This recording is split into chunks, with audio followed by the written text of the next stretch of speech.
Okay, are we live? Let's say this. Not really in frame. All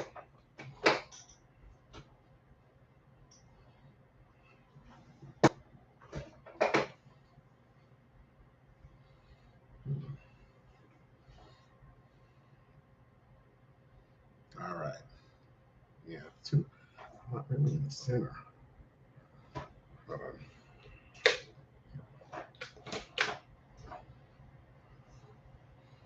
This is a little better. All right. So this is the first stream. I am learning this, guys, for the first time. Welcome to Rabbit Holes here on Sunday. My first stream here to talk about. I need to move. Hold on. I need to move this so I can better. If I do it this way, at least I'll look like this before going like that. All right. I'm learning, guys. I'm becoming a YouTube streamer. Ooh, who knew? Who saw this coming in my life?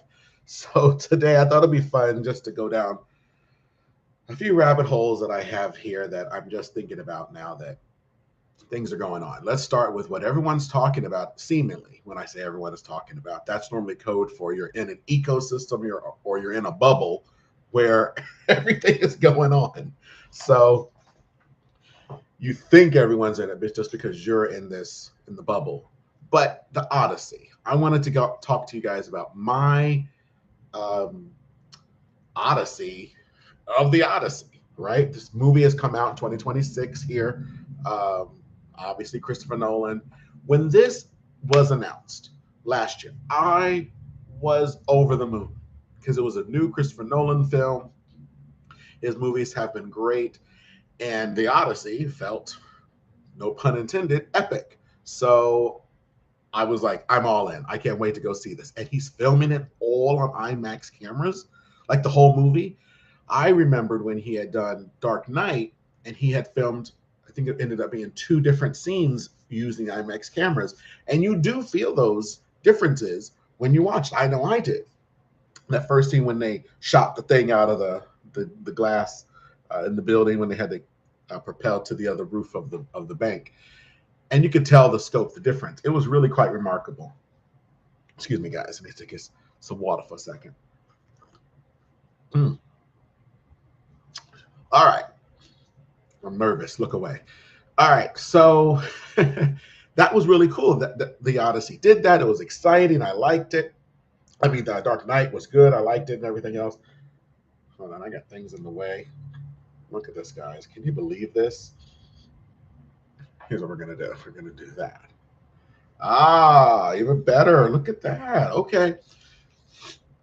Who knows how hard to like click live. But anyway, so that was The Dark Knight. And so the whole movie being shot on IMAX cameras, I was all for. I'm very excited. Then I had to look up what the heck is the Odyssey. Because I think I had heard of it. But it turns out it's a book, it's a poem that the whole world has read. And in America, most of us have read it in school. I had never known about this. None of my schools read it. So it was new to me. But I wanted to have that experience with everyone. You know, are you like that too? Do you feel that happens? You're like, I wanna go for it too. I wanna basically feel like I'm connected to the fan base, the excitement, the camaraderie, the public in these moments when you go see a movie. I felt it during Endgame, and even, why do I always forget the first one? It was Endgame, but then the first one where, you know, everybody dies. Wow. Anyway, I'm just drawing a blank. But it was basically the whatever Avengers was before the Endgame. Whatever that one was. And everyone was so excited. I've been in there. We're clapping. We're hooting and hollering. We're crying. It was so good. So I was looking forward to that. But I was like, for me to have that experience, I need to read this thing because everyone else most likely is going to go in having read it. Apparently they read it when they were in school, when they were young and all this. And I want to have that experience and then see the adaptation, see the excitement, see what Nolan's going to do with it. Even though we know Nolan's going to ground it out, you know, I'm not saying anything new. He's very grounded. He's going to talk about how it's all It's not really gods and monsters. It's really like, I don't know, it's an acid dream or it's somebody's thought, something like that. So I was very excited. So I bought the book in February, read it, and now I'm ready because now I like the story. And I felt funny when I was like, this is a great story. And I was like, yeah, it's 2,700 years old. It's endured. I'm so glad you like it. I was like, here I am thinking I'm discovering this new story. Oh my God, have you guys read the Odyssey? So it's like, yeah, the whole world has. I mean, except me and Lupita Nyong'o, apparently, But anyway, no shots fired. I'm just saying, she said she hadn't read it either. So I was all excited. Then comes, as we all know, on the internet, dun dun dun, marketing, and then people's reporting on the marketing, and then people's reporting on motivations that they allege are the motivations of filmmakers and Hollywood in general. And then the culture wars basically began. And there was a streamer, I think his name is As Heels Babyface Guy. There's a clip, apparently it's pretty viral, where he's complaining about a culture war moment that happened in a video game, and he just says, it's boring. We're just so sick of it. We're boring. Y'all are boring. So I was like, okay, I think he's a little upset. And I felt that way with this. I'm like, I'm getting bored of this. I don't want to care about all these, I'm trying to learn all the lingos because, I'm old. But people are talking about trolling versus being triggered and all these things. So I don't know. Whatever the one where it's my responsibility it's my fault. So I think that's triggered, right? If I'm triggered, that's on me. That's not on the person who did the triggering, right? Because trolling is when the person who did the thing, they're really in the wrong because they're trying to goat you or whatever. But the triggering, being triggered, was the person who, anyway, whatever it is, whichever proper internet wording it is, that's what I was. I was triggered, I guess, or trolled or what. I don't know. Because I'm like, now I'm invested. And I don't want to be. I don't want to figure out what his motivations were for his casting or why it's not going to be true to life in the sense of being grounded, which he's normally great at, in the tradition of ancient Greek, right? Or ancient Greece, excuse me. Why is he going to do it? I don't know. Who cares? Who cares why? It's a movie. So that's how I started to lose, I was going to say some excitement, but to be truthful, I lost all of my excitement. And I'm wondering if other people have felt the same. I mean, I know some people are upset, obviously, people online at least, clickety clackety in their comments that we're upset or we're excited or whatever, and we feel invested. It's almost like football fans, right? It's like, this is my team. I'm team whatever on the culture war on one side. I'm team the culture war team on the other side. And we're going to duke it out and see who wins kind of thing.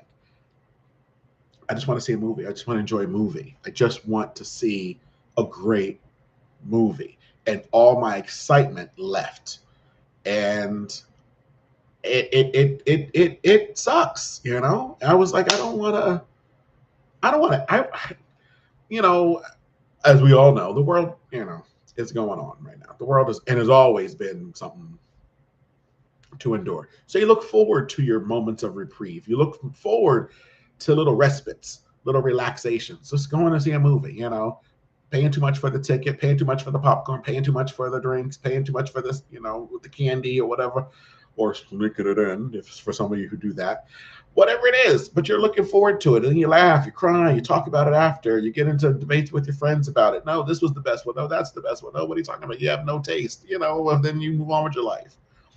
And then a year from now, if you loved it, you bought it and you rewatch it from time to time, and I didn't even catch that thing that I saw that I missed. It's wonderful. That's great. Like, that's life, right? Then you get on to doing your life. Well, all my excitement left, all of it. Like it was all gone. I don't know, just all of it. So I didn't pre-order tickets, and then I was also mad that I then read this book because I was like, I I only wanted to read the book so I could have the experience of seeing the movie with other people, seeing whatever differences he was going to make in the movie. But what I didn't anticipate, and I don't know why, but I guess I just didn't think about it because I only read the book as a it's weird. Like I only read the book to be prepared to have the same experience with the public seeing the movie. So like I had an agenda. There you go. I wanted to read the book to see the movie. But what I didn't realize and account for was that I was going to fall in love with the book. You know, who knew, right? 2,700-year-old story, and it's good. And so now I'm one of those people. Now, who are those people? We know who those people are. I'm looking over at the thing. Those people are the people that are the book lovers, right? Anytime a movie is made based on a book, and it's the adaptation, therefore, of the book, but that's what happens. They're book people. They're not always as forceful or as, whatever, but they're pretty like, hey, what's going on? This is not my book. What did you do to this character? That is not, he turned left. He didn't turn right. He wore green, not red, And I've always been in the camp of I guess what we call them, the regular people, the normies, the movie public who've not read the book. When I go, yeah, but was the movie good? Like, just go see the movie. As a movie, did you like the movie? Did you like the story? Did you like that character? Did you like that story? And then you could also like that story and then like your book story. But they're two different stories, right? Because if it's just the book, what's the movie going to be? Just a narration of your book? So that was always like my feeling. So I kind of didn't really, like, I took what they were saying to heart in a way. Like if they said it like, not trashed, but disrespected a book, then that would get me, I'd be, oh, well, no, I don't think I'm going to watch a movie. I don't know. It doesn't seem good. Or at least what I would do is I'd say, I wait, see what the reviews come out to be. And if it's a good consensus, then I'll go and see it. But if the book community is going, oh no, this one disrespects the book, then I go, yeah, then I don't want to watch it. Because I mean, if you took someone's book idea and made a movie, and you didn't just make your version, but you disrespected it, then I don't, you're probably not the good of a writer or something. And I don't know. I just made that little judgment of the person, and then I would not watch the movie. But most of the time, I watched it, and that was it. Famously, people who talked about Harry Potter and that stuff, there's, all those books that, made the author a billionaire. So I think the books must have been good. I just didn't read them, but I saw all the movies. I never saw the movies more than once, but I liked them enough that every time a new one came out, I would go and watch it, and not just watch it, but when they first came out, the night, the midnight showings and all that stuff, I went and saw them. I saw it early, and people were at that time dressed up. You can't do that now because of, people think you're going to smuggle and kill people. So there's no costume or stuff like that allowed anymore, but people would dress up as their favorite characters, go in. The energy in the movie is what I really liked, because people, oh, that was great. Then the book people said, yeah, but they cut a lot from the book, but it's still pretty good and all that. Well, here comes the Odyssey, and I became the book people. I didn't want to become a book person. So what did I do? Fell in love with the doggone book. Fell in love with the story. It's actually kind of like I'm giving some new stuff here. Spoiler alert. It's a great story. Yeah, you think? And I'm hearing everyone say it's not that story that Nolan is telling. What about all the advice I gave to all those people who were reading the books before of other movies? I say, oh, stop. Just go see the movie and all that. Now I'm like, I don't want to. Everybody says it's not. It's a different story. So I did what I think most people will do, you'll look at reviewers that you trust that kind of have your same, tastes. So when they say it's good, then you go, okay, I'll go see it. If they say it's bad, you're like, okay, then I won't go see it. Waste my money.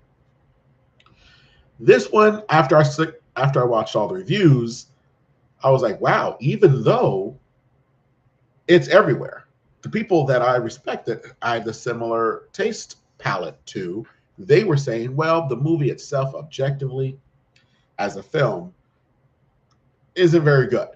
The pacing is bad. The sound mixing is bad. The screenwriting is bad. The what do they say? The performances were okay, and the editing, the which I guess kind of goes along with the pacing in a way, but the editing wasn't good, and for a 3-hour film, actually felt like they shortened things, which is a weird thing on a 3-hour movie, and kind of cut too quick, so you didn't really get to have a chance to get invested in the characters. So I was like, oh, okay, well, that's surprising. Nolan, not a good filmmaker. But then those same people said, but still good. Nolan is so good, he was actually able to take,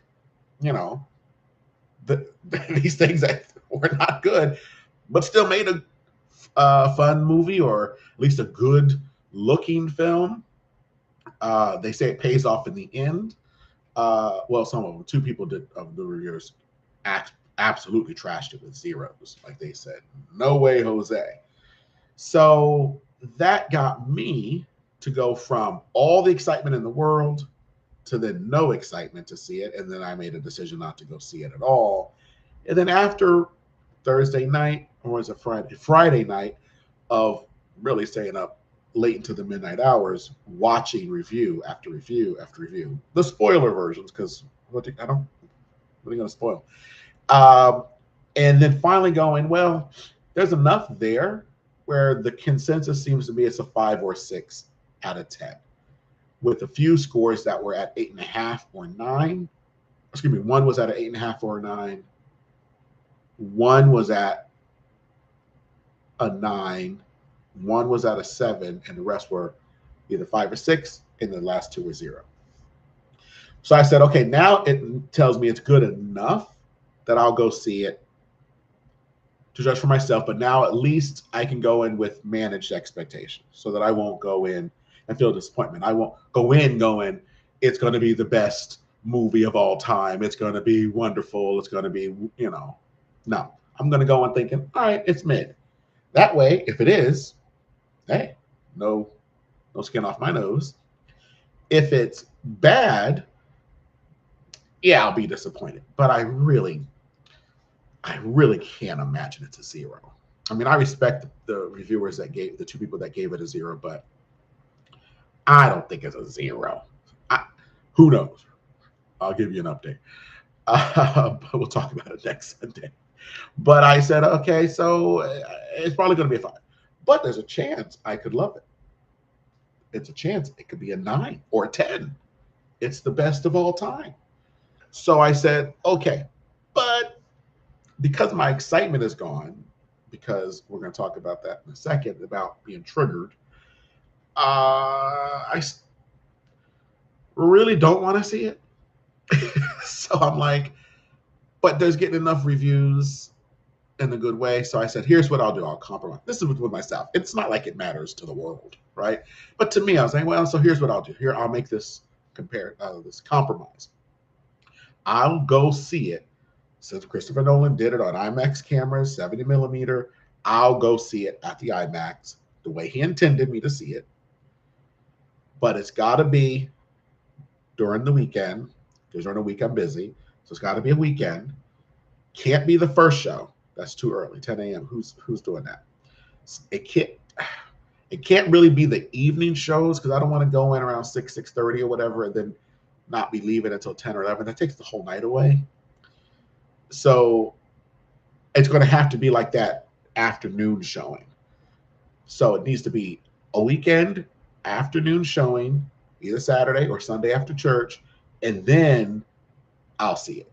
And the seat has to be center. I don't like being on the ends. and it needs to be at least center vertically going, up the stairs, in the row. The row has to be in our theater goes from A to L, or is it M? No, we have an M row. So A to M. So anything really from H or I and up has to be that in the center.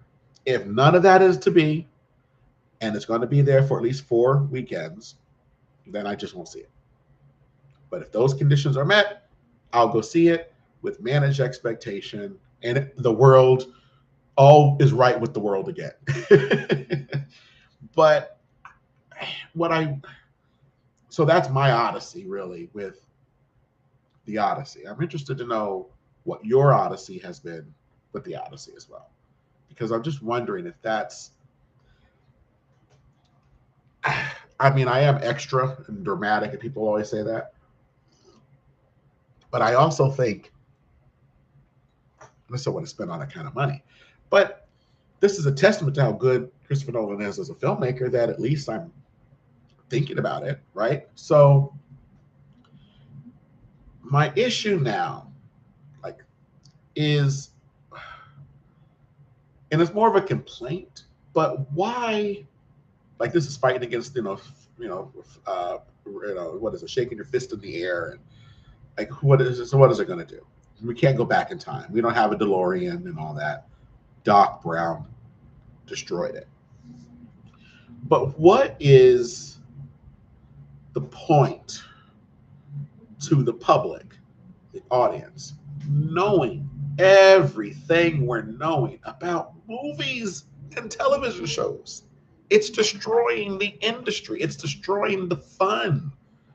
I mean, it started off being kind of cute in the 90s, where we had those entertainment magazines that weren't just being read by the insiders anymore, but by the general public. And one of the things I remembered, we then finally realized what the stars were earning for a movie.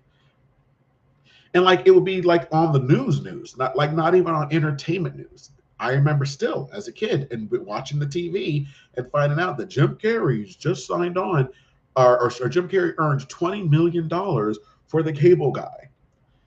He's broke into, and they labeled it so there were other people. They were like, and he broke into the $20 million movie club. And I remember going, wow, $20 million to do a movie. Wow. Well, now that there's a club, the natural question from the public is, well, who else is in that club? It's Tom Cruise, Tom Hanks, basically all the Toms. And you're like, wow, that's cool. But you really didn't know anything else. I don't think we knew about points or even box office opening weekend number, but we were going, oh, we know their pay. And then, a year or so later, it was Julia Roberts is the highest paid actress, who earns $12 million a film. And if you're, and that's when the public, if you're like me, we're like, oh, so it's like a job where now that you've made that, that's what you make until you get a raise. So we just think, oh, so every movie you make 12 million. But we now know more that that's not the case. You made maybe 20 on this movie. The next movie, they only paid you 5 million or whatever. So, but we were kind of like, oh, they make that a movie. We're like, oh, they need 10 more movies. That means they have $200 million. And our fascination was growing, but it was just getting information on details on the mechanics, the industry, the pay, the money. So okay, we kind of were learning that. You're like, that's fine.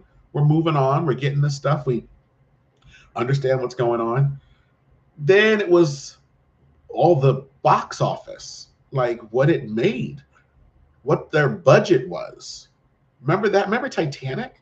The movie was as famous as the behind the scenes drama of the movie. The general public knew that James Cameron spent, first it was going to be $100 million, which at that point was still, I think that was at the top at that point. But it went on, and it cost $200 million for a film. It was so expensive that 2 studios got involved. But this made the news. This wasn't entertainment news. Like we know. Why do we need to know that? Why do we need to know that James Cameron worked with Fox and whoever the other one was? I can't remember.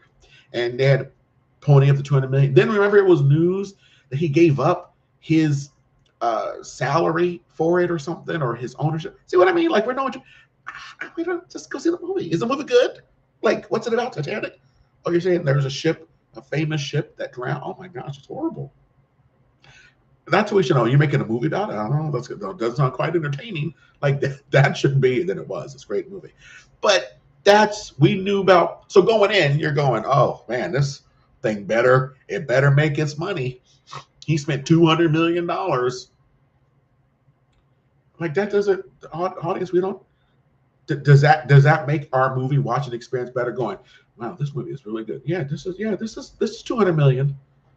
What? I don't know, 200 million. Good. $200 million. I don't even know what that means. I don't even know what that means. 200 million. No, we don't know. We don't. Yeah, that. But we became experts, us audience members.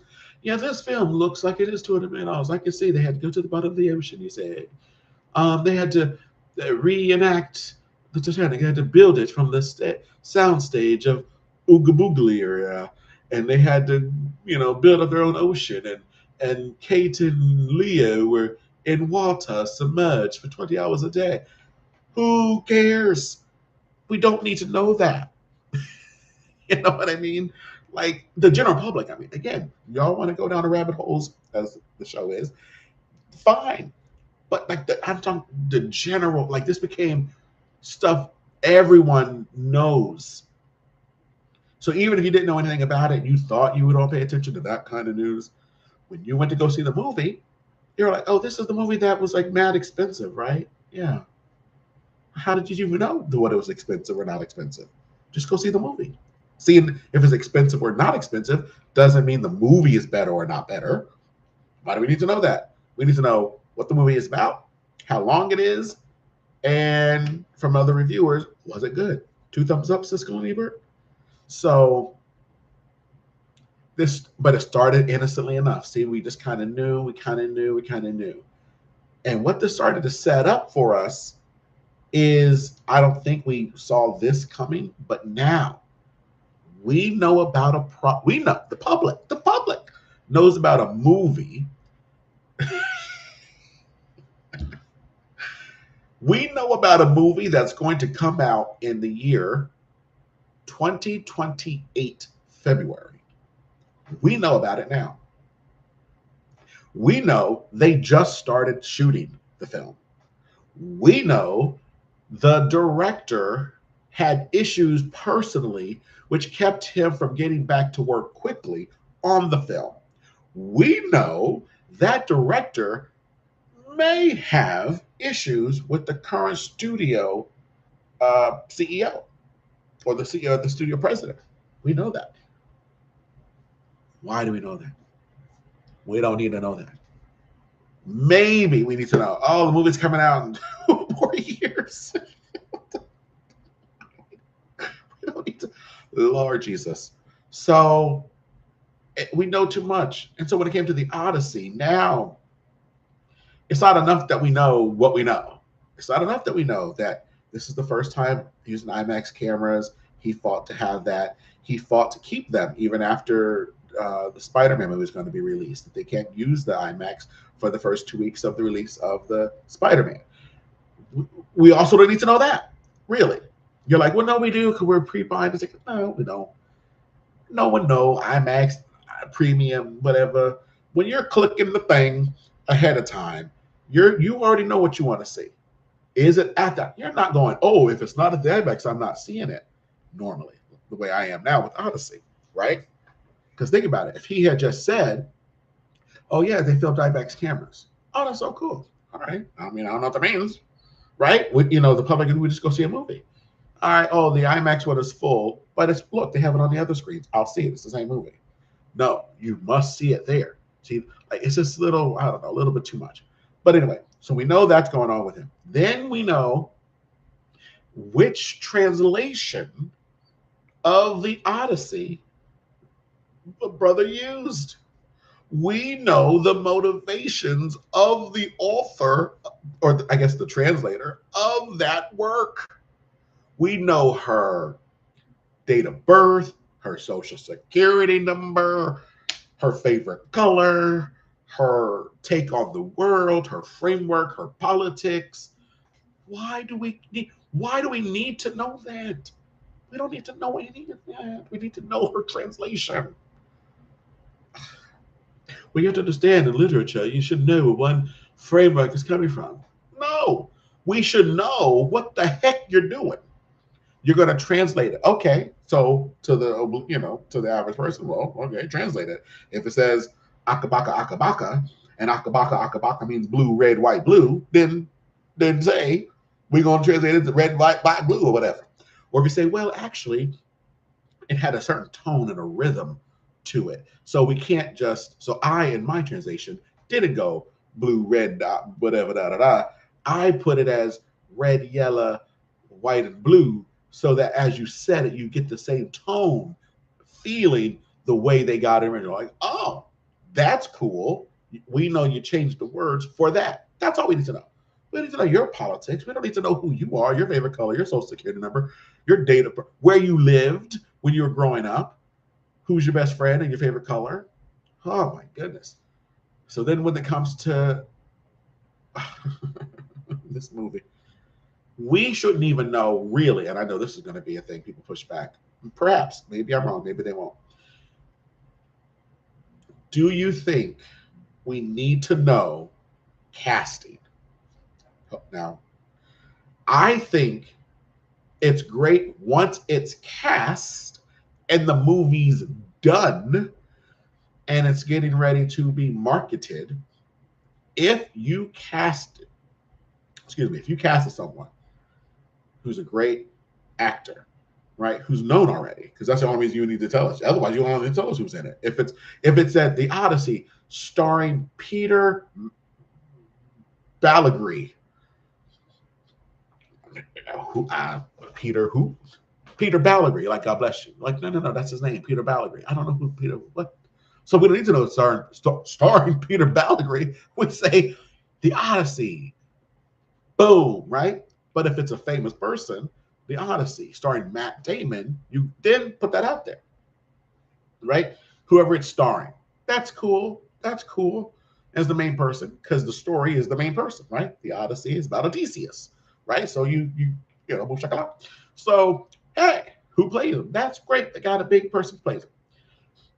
A little issue with that, because the movie is the star, the story is the star. Here, you already have Christopher Nolan, who is the director, who says, hey, I pull in an audience because we see the rest of his work.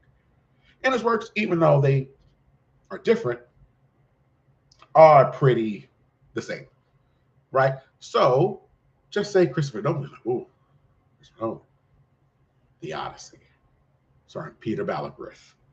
Wonderful. But if you're going to let us know it's Matt Damon, that's good too. Matt Damon fans. But I don't think it was any extra like, well, Nolan is The Odyssey, great. And Matt Damon, you know what I mean? So, but fine, do that. But oh no. We had to know the entire flipping cast. We had to know who played the left dart in the third scene. We had to know who holds up the oars on the cotton fields. I don't know, I'm just making up stuff. We had to know who's in the last scene who winks at the audience. We had to know who puts on Matt Damon's cape in the fifth scene. It's like, we don't need to know everybody in the movie. Just say, sorry, Matt Damon, and let's go see the movie. But no, we had to know everybody. We had to know everybody. And then, once you told us, you then had to tell us, and I'm saying by they tell, obviously, like reporters or people who want to, on the social media and all, but that's what I mean. It's out there, and it's out there because it gets rewarded, because people want to know this information. But I'm saying we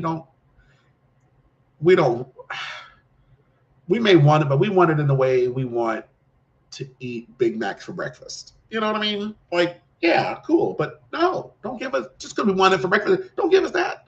Don't give us all the things you need to know. So don't tell us who's in it, what they did, and then make provocative. That is the answer. Yes, these people who are in the movie, these are provocative choices. This is how I knew this thing we went too far as a society. We because then the responses were, why y'all complaining about who's in it? Why tell us who's in it? If it doesn't matter, don't tell us who's in it, because it doesn't matter. Just don't tell us. Let's go see the movie. And the people that see it first weekend, if it was so troubling, it'll be troubling because it took them out of the film. Then it makes sense in the review to say, oh my gosh, yeah, this movie wasn't very good because part of the reason I couldn't be even invested in the story was because they had the whole movie cast by fireflies instead of human beings, and it took me out of it. That would matter. You know what I mean? But you tell us ahead of time, and then, because then what happens is now it's, well, what reason do you think it is? So now you got people pontificating about, is he doing it for awards? Is he doing it because he's telling a different story? Is he saying it's not taking place within the main frame of the ancient Greece world? Instead, he's saying it's happened in another universe. Is he saying it's a different Odyssey? Is he saying, right, because all these could be great, valid stuff. Like, oh, yeah, it's this doesn't even take place on Earth. It ends up taking place on Pluto or something. Like, it's a different story. It's inspired by the Odyssey, or it's his take on the Odyssey, or whatever. You're like, oh, wow, right? So those were things you would ruin by telling us things ahead of time. Just had to go see the movie. So now we know who's in it. We know probably why. Then and it just, it's boring because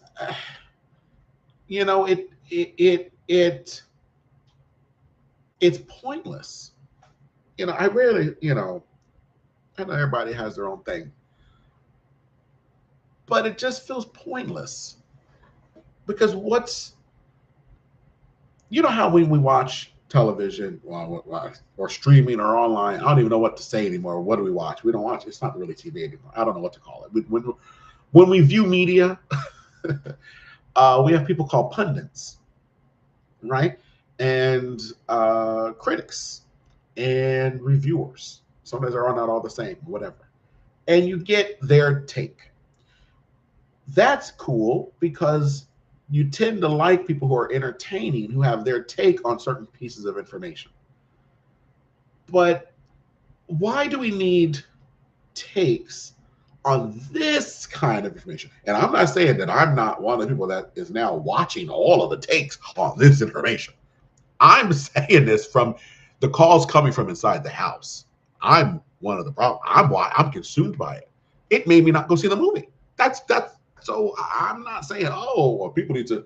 I'm already in it. I'm already eating the Big Mac for breakfast every day. I'm seeing the caloric intake rise, and I'm going, we shouldn't do this, y'all. So I kind of, so that's why I said I'm just going down a rabbit hole of this. I'm just thinking of this out loud because I think it's ruining. It's going to ruin the industry, and it's going to, which harms us. Like I see, because the way it's set up now is like, well, that's Hollywood, and then there's us, and we're versus, and and let's see who wins. Like, no, let's not do that. That's a bad deal. It's like fighting with your wife. It's a bad deal because to fight, right? That means one person's going to win, one person is going to lose. Why would you want your spouse to lose? Right? Think about it. Your spouse loses, you lose. That's your spouse. That's our Hollywood. That's our break from the day or the week. That 1 hour television show, that 30-minute show, or that 2 hour movie, that's our break from life. We go there to kind of like have fun for a little bit, go, oh my gosh, that's great. And we're crying at it, or we're scared, it's a horror movie, oh my gosh, da, da, da. And they were like, oh, and I felt great, and you spent $100 at the movie theater, and You get back to living your life. And every once in a while, your friends come over or go to your family's house, and maybe you're like, oh, hey, let's all watch that show together, or let's watch that movie again. Like that's so that we want them to lose. You know, so let's not care about their motivations. Who cares? Who cares on either side? On either side, right? Let's say you're a Republican, you're like, or conservative, or whatever or the right, however it's phrased. Let's say that's you, and you're like, you have ideas about how the world is. Got it, wonderful. And the Hollywood thing, movie, TV, song, whatever, goes against that narrative, right? Is that the right narrative or the framework or the perspective? Whatever. Who cares? Right? The person's politics. They voted for someone different. They voted for the President Biden or what was Harris, right? They voted for Harris. Got it. So what, right? So let's say in the movie, it's like a wink and a wink against all of your values, your people you voted for, whatever. But it's done with a wink, and it's this wonderful comedy that's genuinely funny, or it's this wonderful horror that really scares you, or it's this great drama that really makes you sit and think, or it's this really great mystery and it really pulls you in, right? If it's a great story, you get to just go enjoy the story. And then on the other level, right? Because there's two levels. There's the movie, there's the story, and then there's the what it means, and that's the kind of stuff I do like talking about. Like, well, what's it mean? But first, I won't talk about what it means if I don't like it.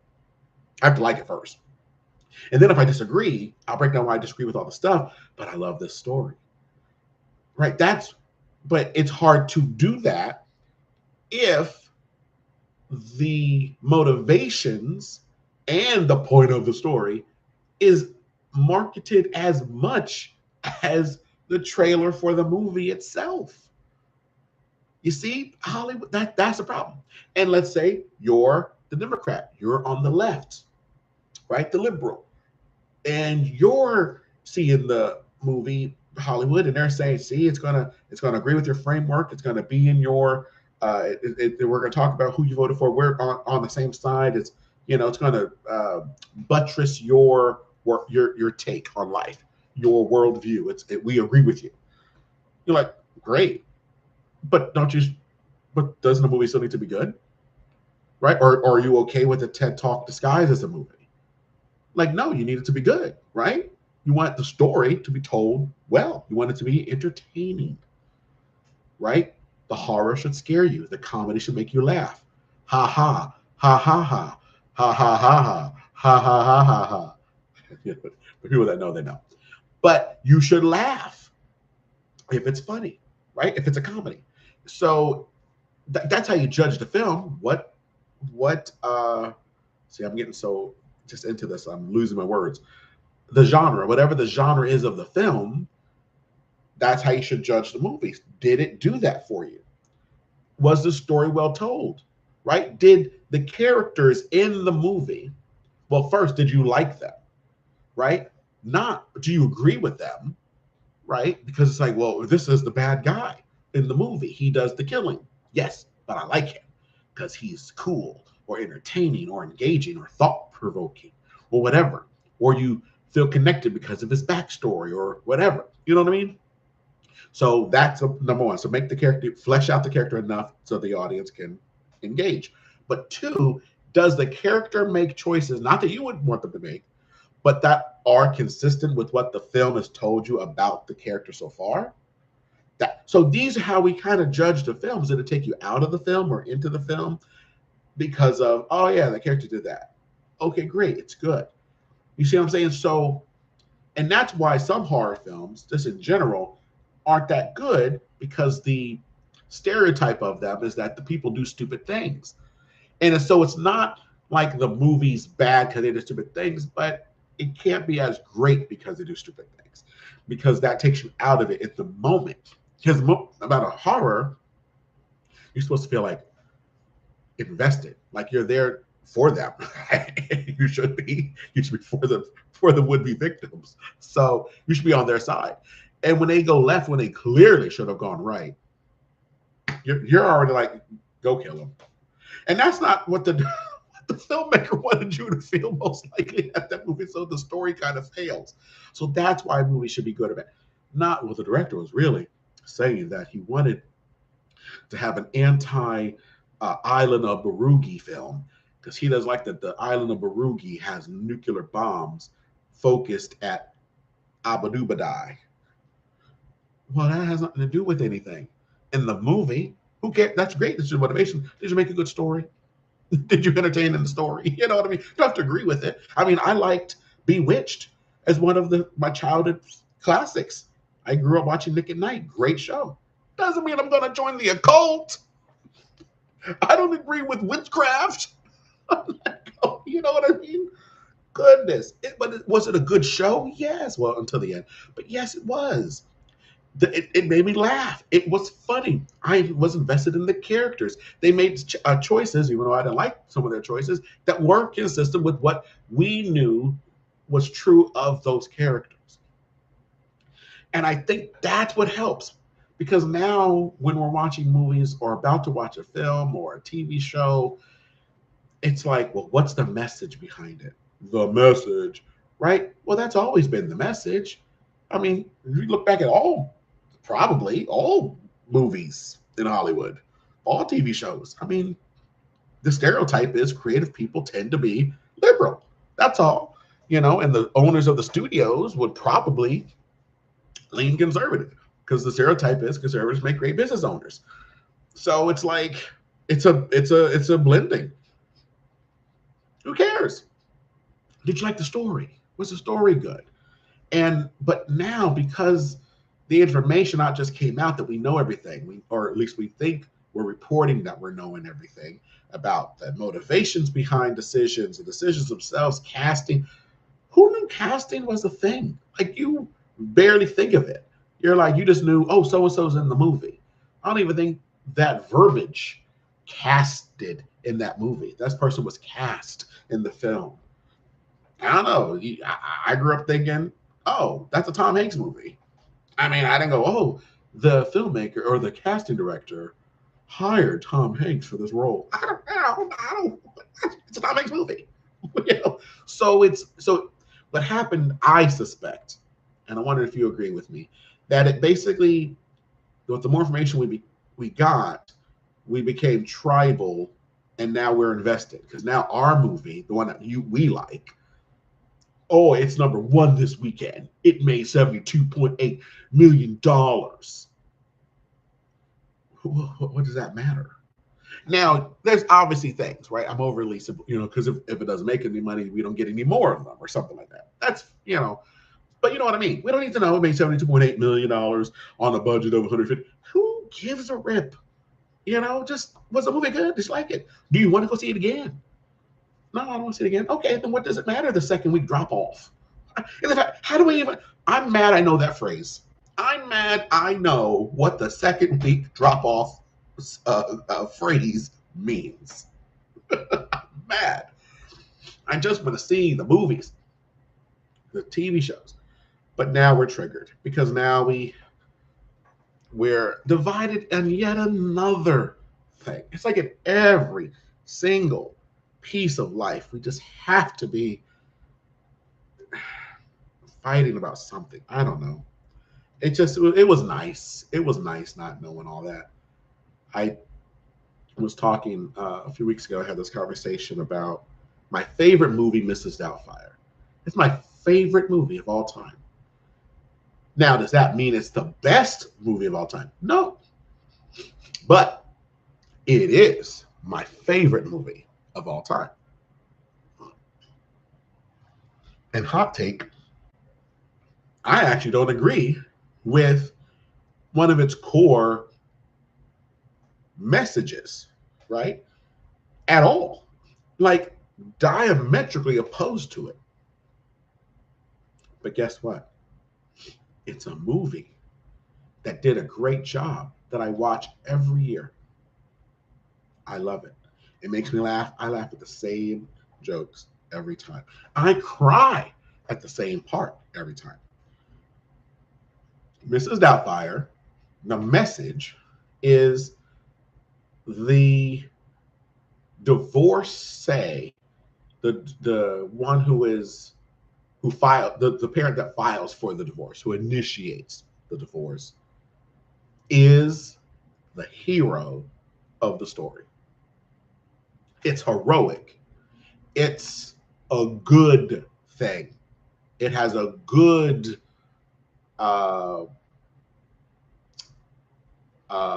a good perspective.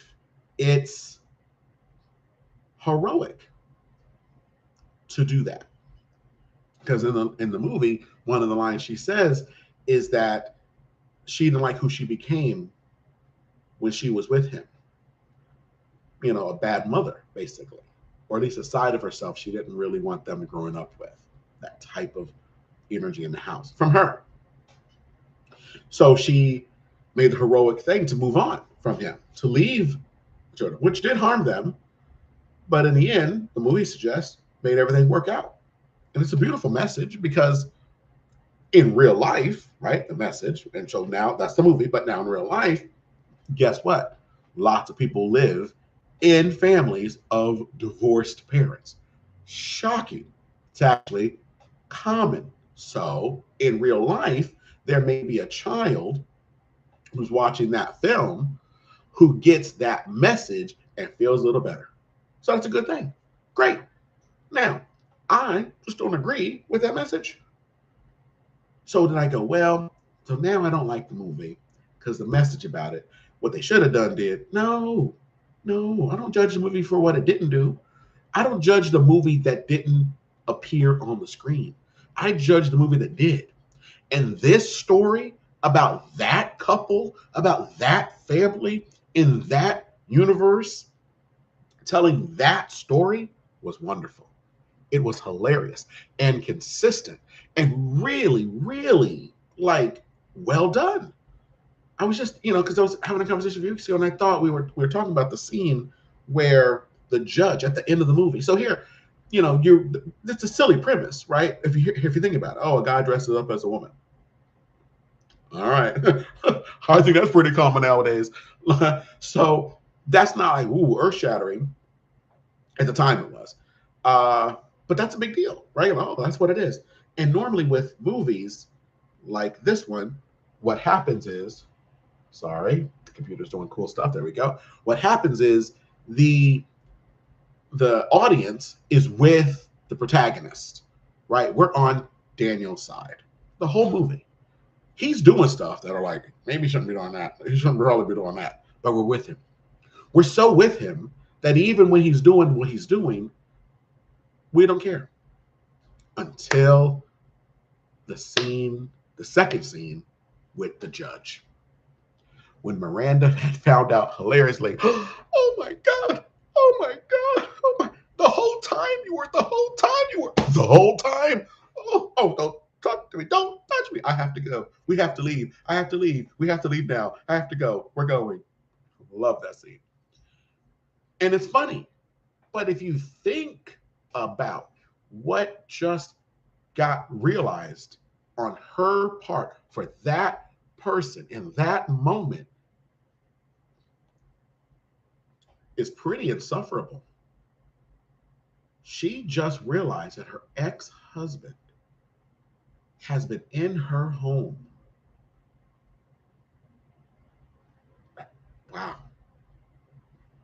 Wow. I mean, talk about boundary crossing. I mean, my God, just think about it. And it's her birthday. And she's with her new boyfriend. So just, think about it from her side, right? But the scene is hilarious. We're not going, I can't laugh at this scene because it's too heavy. So until the next scene when they're in the courtroom and the judge, because they don't need this scene, right? It's a comedy, right? It's just a silly movie. What does it matter? No, it's good storytelling. It's a good screenwriting, right? Because the judge is really there to talk to the audience in that moment, but it's still in character. And it's consistent with what that character, from what we already know of the character from the film, would see and think of and view the husband and his antics as, right? Because he's an older gentleman than the court. So the perception is he's been in the family court for a long time. He has seen, we already know how tragic family court cases can be. He's seen it all. And now he's being told from a woman who has been married to this man for 14 years that not only does she not want to be with him anymore, fine, whatever, people fall out of love. Okay, that's fine. You made the decision. But she's fighting in the court to give him no custody. Like that, think about it. Like it wasn't just divorce and then we, 50-50. No, she's saying, I don't want him having custody. That gives a judge pause. Now, I'm sure family court is nasty on both sides. They play the game, and that's horrible when both sides decide to hate each other more than they love the children. That's another issue. Just in this moment, just go with me. She's thinking about this in that moment. She's saying enough, not just in her thoughts. She's talking to her attorney, who's then filing court cases, who has to give briefs on why that is. The judge has to read it. And he's saying, this has some weight. This woman knows him for 14 years. She's not saying, I don't love him, but he's fine. He's a great dad. She's saying, horrible dad. I don't want him having custody. I'm actually fighting custody. I don't want him to have it. And so when the judge makes that decision and says, sir, you're not getting custody. You will have visitation rights that are, now I forgot the word he used, supervised. That's extra work for the court, by the way. And I'm sure he has to now pay for that. So, and he only gets to see them one day for an hour or two. Think about that. He's the father of these 3 children. And the court is saying to him, we have made findings, and we're not going to revisit these for another year, that you can only see your blood children once a week for an hour, supervised. Everyone thinks he's a risk to children. And you're like, and then the story, when I watched it the first time, I'm like, that's a bit of an overkill. And the scene makes you start to cry because you're really angry for him and sad over this situation. You're like, this is insane. Why? Because we were with him the whole time. We know he's not a bad influence for his children. He's not a harmful person. We've got to know him. Oh, he just loves his kids. He doesn't want to have a life where he doesn't see them. He's willing to put on the dress. But even putting on the dress, it all made logical sense. Why? Well, because in the movie, he's an actor. He's a voiceover actor. He's trying to do other work. So he has that skill to do this. His brother is a makeup artist and a costume person, designer, probably, right? I think that we get the fact that we know he's a makeup artist, or at least the husband is. And then he is doing that, but they have the clothes, so costume designer too must be. Anyway, so in story, it makes sense that he would go to him to say, hey, let's do this. I can use my acting, my trickery to get past the Miranda block to see my kids. Right? This is a good, he saw his way in. She needs someone to be there when the children come home from school to clean, possibly cook dinner. How much you gonna pay this person? $300 a week. He needs money. He's like, boom. So in universe, all these things make sense. So you're not taking it out of the movie. Like, oh, this is just Robin Williams putting on a stick. This is Daniel Hillard. So this is what I mean by good movie, right? Regardless of what you think about all these individual things and these decisions and what Christopher Columbus was trying to say and and what the message is and who's bad, who's good. All these decisions the characters are making are on point. Except Stewart. I don't like Stewart. No, I'm just kidding. So you're watching that scene and you're like, yeah, from that point of view, this man, this judge who knows, he's like, look, you were able to fool a lot of people into believing you were a 60-year-old woman. Think of that. Look what he had to go through just to do that. So he's like, so now that you've given your impassioned speech to me, Mr. Hillard, that you're not a threat, that you just love your children, that's why you did it. I now find that suspect. Because we're thinking the judge is like the bad guy in this part. But take a look at what the judge's perspective is. He's like, you were able to convince people you were a 60-year-old English woman. So you being able to tug on my heartstrings about how good you are, that's why he says it. I believe it to be a performance by a very gifted actor, nothing more.